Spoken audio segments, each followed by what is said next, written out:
नमस्कार, आप सभी का हिंदी ज्ञान यूट्यूब चैनल पर स्वागत है। आज हमारा विषय है क्रिया। आज हम क्रिया के बारे में जानकारी प्राप्त करेंगे। क्रिया किसे कहते हैं? क्रिया का अर्थ है काम, काम का करना या होना। शब्द के जिस रूप से किसी काम के करने या होने का पता चले उसे हम क्रिया कहते हैं। काम या तो होता है अथवा किया जाता है। उदाहरण के लिए देखिए, वह खेल रहा है, गीता गाना गा रही है, मोर नाच रहा है, राधा गीत गा रही है, बच्चा सो रहा है। यहाँ पर खेलना, गाना, नाचना, गीत गाना, सोना, ये सभी क्रियाएं हैं, अर्थात काम का करना। अर्थात शब्द के जिस रूप से किसी काम के करने अथवा होने का बोध हो उसे हम क्रिया कहते हैं।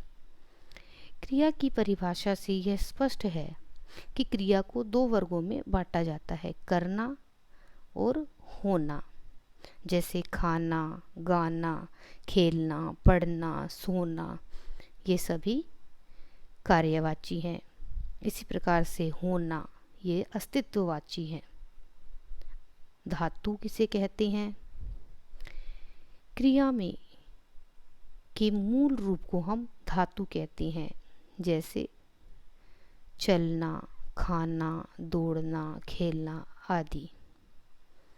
ये सभी धातु में ना प्रत्यय लगाकर बने हैं। लिख से लिखना, पढ़ से पढ़ना, खा से खाना, चल से चलना इत्यादि। इसके बाद आते धातु के भेद।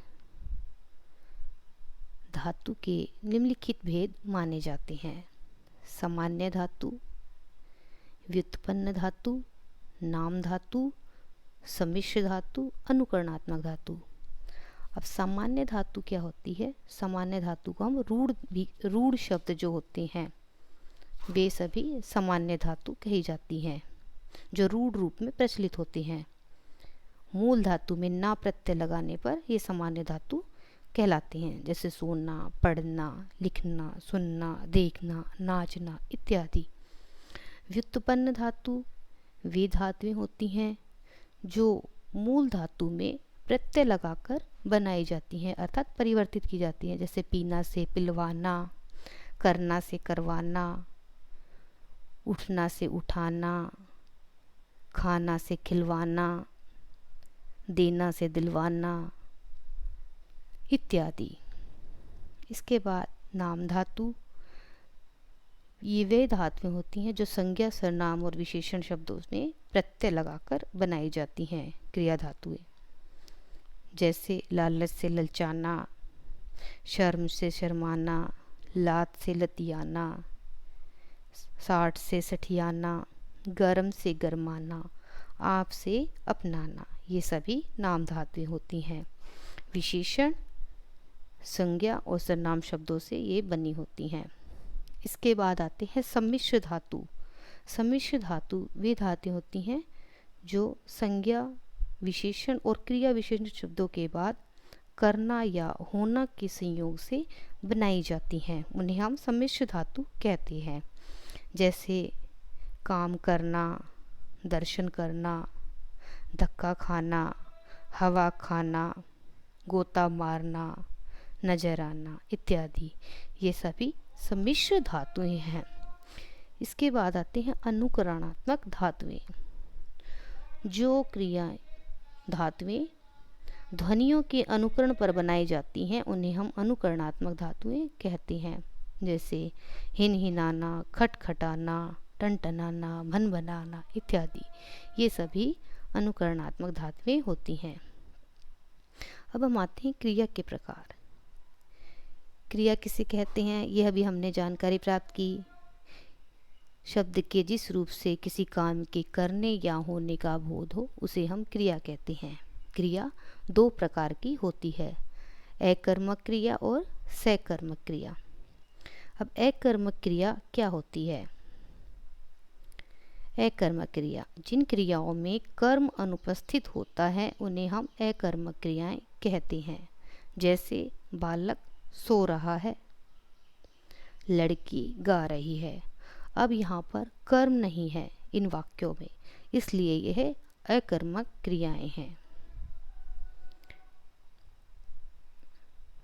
सकर्मक क्रिया, सकर्मक क्रिया वे क्रियाएं होती हैं जहाँ पर कर्म उपस्थित रहता है, अर्थात कर्म होता है जिन क्रियाओं में, उन्हें हम सकर्मक क्रिया कहते हैं।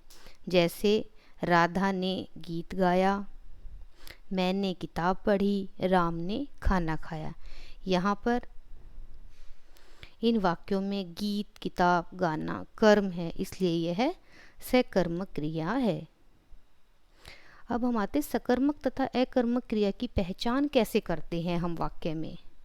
जब हम वाक्य में क्या किसी प्रश्न करने पर यदि हमें उत्तर मिल जाए तो क्रिया सकर्मक है, और यदि उत्तर नहीं मिले तो क्रिया अकर्मक होगी। जैसे उदाहरण के रूप में देखिए, रोहित सितार बजाता है। इस उदाहरण में हम यदि प्रश्न करते हैं कि क्या बजा रहा है, तो हमें उत्तर मिलता है सितार। यहाँ पर क्रिया सकर्मक है। दूसरे उदाहरण में देखिए, राधा सो रही है। इस उदाहरण में हम क्या सो रही है अगर यदि प्रश्न पूछते हैं तो हमें कोई भी उत्तर नहीं मिलता है, अतः यह अकर्मक क्रिया है। इसके बाद क्रिया के एक अन्य रूप है द्विकर्मक क्रिया। जब क्रिया के साथ साथ दो दो कर्म जुड़े हों तो ऐसी क्रिया को हम द्विकर्मक क्रिया कहते हैं। जैसे माता ने बच्चे को खाना खिलाया।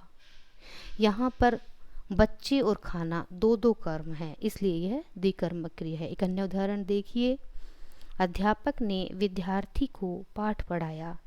यहाँ पर विद्यार्थी और पाठ दो दो कर्म हैं, इसलिए यह द्विकर्मक क्रिया है।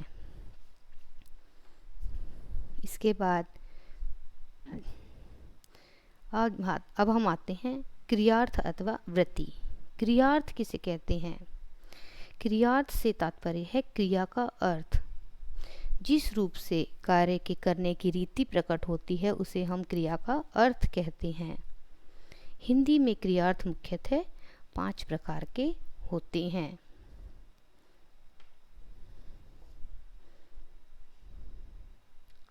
क्रिया कौन कौन से क्रियार्थ होते हैं? विध्यर्थ, निश्चयार्थ, संभावनार्थ, संदेहार्थ और संकेतार्थ। विध्यर्थ किसे कहते हैं? अब विध्यर्थ का अर्थ क्या होता है? विध्यर्थ का अर्थ होता है क्रिया के जिस रूप से आज्ञा, आदेश, अनुमति, अनुरोध, इच्छा आदि का बोध हो उसे हम विध्यर्थ कहते हैं। जैसे मोहन इधर आओ, भगवान तुम्हारा भला करे, शराब पीना सेहत के लिए हानिकारक है, ये सभी विध्यर्थ हैं। इसके बाद आते निश्चयार्थ। निश्चयार्थ किसे कहते हैं? क्रिया के जिस रूप से कार्य के सामान्य रूप से होने का बोध हो वहाँ पर निश्चयार्थ होता है। जैसे रमेश गीत गाता है, हमने पुस्तक पढ़ी, क्या तुम पढ़ते हो, इत्यादि। इसके बाद आता है संभावनार्थ। संभावनार्थ मतलब जहाँ पर हम अनुमान लगाते हैं। क्रिया के जिस रूप से संभावना या अनुमान का बोध हो उसे हम संभावनार्थ कहते हैं। जैसे संभव है कल वर्षा हो, शायद वह कल मुंबई जाएगा, मैं शायद वह परसों आएगा, इत्यादि। ये सभी संभावनार्थ हैं।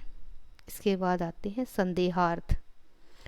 क्रिया के जिस रूप से संदेह या अनिश्चय हो, अनिश्चय होने का भाव प्रकट होता है वहाँ संदेहार्थ होता है, यानी कि निश्चित स्थिति नहीं होती।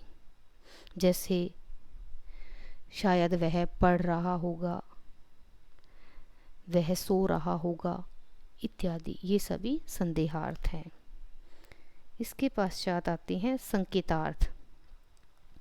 जहाँ एक क्रिया किसी दूसरी क्रिया पर आश्रित हो उसे हम संकेतार्थ कहते हैं। जैसे यदि वह आता तो मैं उसके साथ चलता, अगर वह पढ़ता तो वह पास हो जाता, यदि वह जल्दी घर से निकलता तो बस मिल जाती।